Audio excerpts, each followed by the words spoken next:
Hi friends, ಎಲ್ಲರೂ ಹೇಗಿದ್ದೀರಾ? ನಾನು ನಿಮ್ಮ ಹಳ್ಳಿ ಹುಡುಗಿ ಸರು.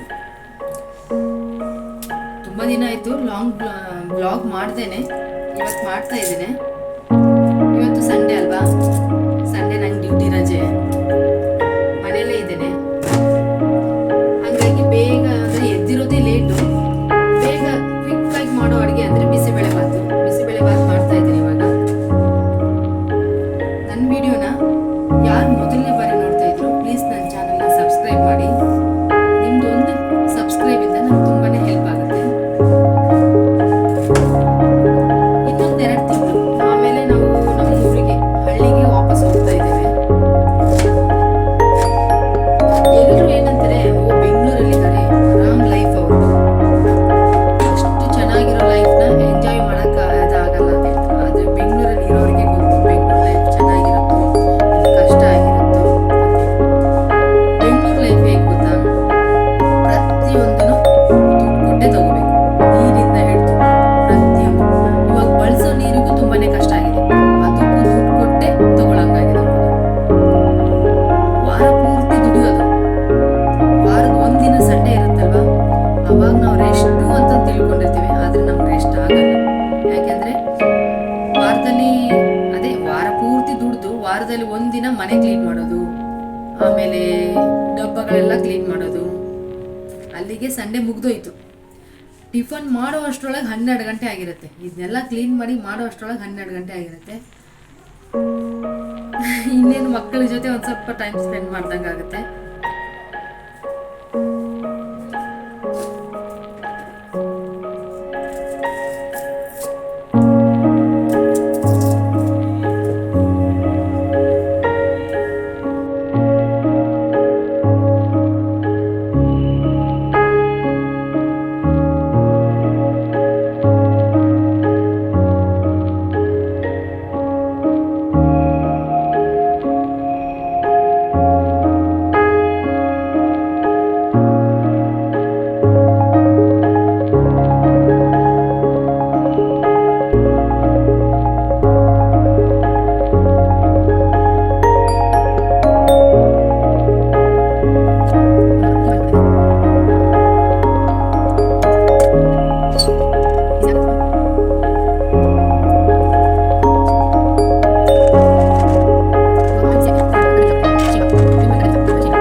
ಸಂಡೇ ರೆಸ್ಟ್ ಮಾಡಲಾಗಲ್ಲ, ಮನೆಗೆ ಮಾಡೋದು ಅಲ್ಲಿಗೆ ಆಗುತ್ತೆ. ಮನೆಗೆ ಮಾಡೋದ್ರೊಳಗೆ ಸಂಡೇ ಊಟ ಹೋಗುತ್ತೆ. ನಾವು ಊಟ ಮಾಡುವಾಗ 5 ಗಂಟೆ ಆಗುತ್ತೆ, 2 ಗಂಟೆ ಆಗುತ್ತೆ, 3 ಗಂಟೆ ಆಗುತ್ತೆ. ಆಮೇಲೆ ಒಂದು ಕೆಲಸ ಮಾಡೋದು, ಅಲ್ಲಿಗೆ ಸಂಡೇ ಇವಾಗ ಊಟ ಮಾಡೋದು. ಒಂದು 4 ಗಂಟೆ ಸ್ಟಾರ್ಟ್ ಮಾಡೋದು, ನಿಮ್ಮಲ್ಲಿ 9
ತರಕಾರಿ ಹಾಕಿ ಅದನ್ನ ಬೇಗ ಕ್ವಿಕ್ಕಾಗಿ 10 ನಿಮಿಷದಲ್ಲಿ ಹಾಕಿ